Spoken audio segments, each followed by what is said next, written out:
So Def was a pinnacle force for music that changed the world.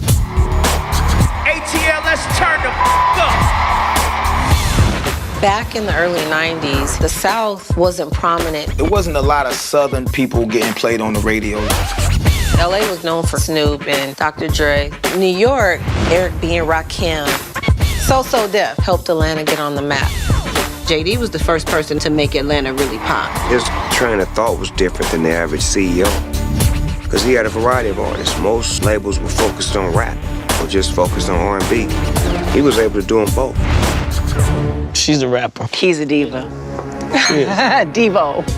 Through So Def, Don Chi-Chi, Jermaine Dupri, I think that he is a major icon of our time. The music is one part of it, but also hip-hop is a culture, and that was what Jermaine brought across. The energy JD was putting out in the world was influential. You know, So Def is a statement. Two fists, black power. In Atlanta, for a lot of folks in the hood, there wasn't an outlet. Jermaine Dupri gave me my first shot ever. He had a way of pushing artists to emotional honesty. It's in his DNA, that's all he knows. He's been creating hits his whole life.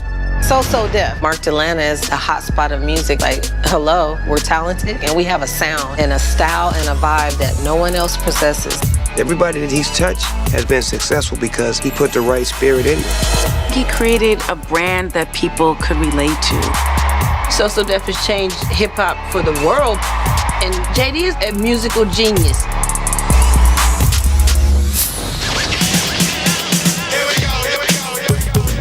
So many people know you as a hip-hop rapper, but not a lot of people know your backstory. You put a lot of people on like Criss Cross, Usher, TLC, Escape, Bow Wow.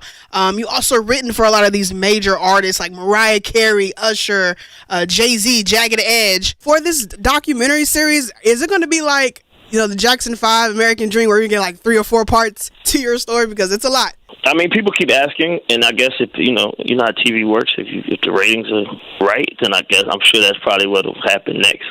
I hope so, because I mean, there's a lot to your story. Yeah, there's a lot to you. I mean, you've been in the business 25 plus years, and yeah, it's tough, to really just knock it down to an hour for your story. Yeah, I hope that could possibly be something that happens. Yeah, and I want to congratulate you on being inducted into the Songwriters Hall of Fame last year. You're just the second hip hop artist to do so.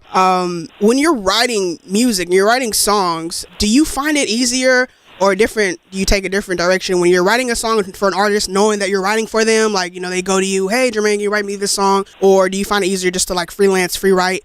And then, I think this artist would be perfect for this song. It depends. Sometimes it's big, they got an idea that I feel like I'm that's something I want to tackle. And then sometimes, because sometimes you write a song before the artist come, they feel like it's not part of their story. Right. They feel like you got that energy from somewhere else. So a lot of the artists, they want to be a part of that first mindset and that part of the story. So what do you do sometimes when part of the story? Yeah, what do you do when you kind of have like writer's block a little bit? What do you do to kind of get yourself out of that? Well, that's something I show in this documentary. Like, I had writer's block when I was doing Confessions, where I have to get in the car sometimes and ride around and just listen to the music, but have a different scenery than just being in the studio. Or, sometimes I just go to sleep, go to sleep on it, and then while I'm asleep, it'll manifest itself, and when I wake up, I have the song in my, I figured it out. Yeah, it's crazy how it works like that, because I'm like that. My brain seems to keep going and working when I'm laying down and trying to go to sleep at night. It's crazy how that works. Yeah.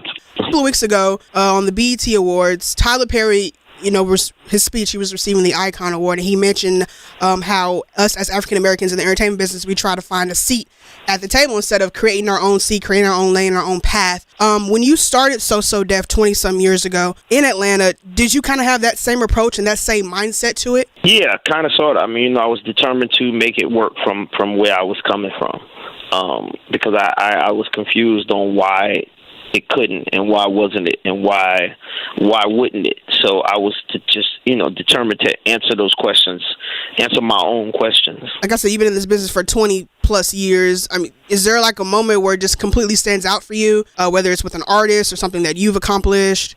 Just at times when, I hear people say they were, like when I hear people say they was counting Mariah out, that's a moment where it's like, damn, I wasn't paying attention to that, but I was, blessed with the talent to help change the direction of what people were saying and the direction of what people thought was going to happen. Man, that's crazy. Yeah, she's like one of the best vocalists now of our time. That's crazy that they're ruling her out. Yeah, dang. Totally. Oh, man. So, so what would you say comparison from hip-hop when you first started to hip-hop today? I would say being held accountable for a lot of different things. Yeah. People used to put a lot of people on trial for a lot of different things in hip hop that people get away with now. Like what, for instance? Just a bunch of things. Just from the dressing to people biting other people's styles. People just hip hop was just very much it was guarded a little differently when I was growing up than what it is now. It's a little bit more free-spirited than it ever was. Okay, yeah. I kind of see what you're saying with that.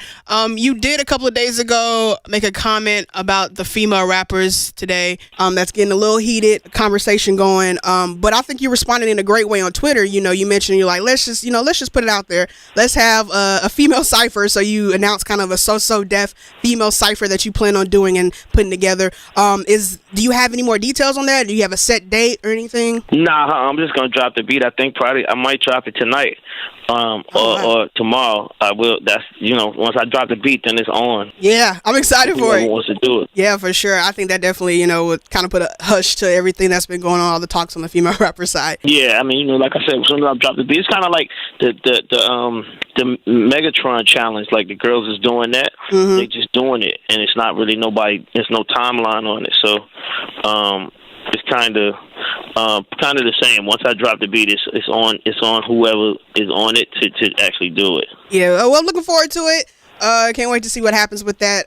Thank you so much, JD, for talking with me. And Power, Influence, and Hip Hop, The Remarkable Rise of So Def. The documentary airs this Thursday, July 18th on WeTV. I'm so excited to see it. I'm so excited to see your story. And I think a lot of people are going to be really impressed with what you've done in the business. And thank you for everything you've done for hip hop and R&B. And you've really put in the time and just appreciate it. All right, thank you.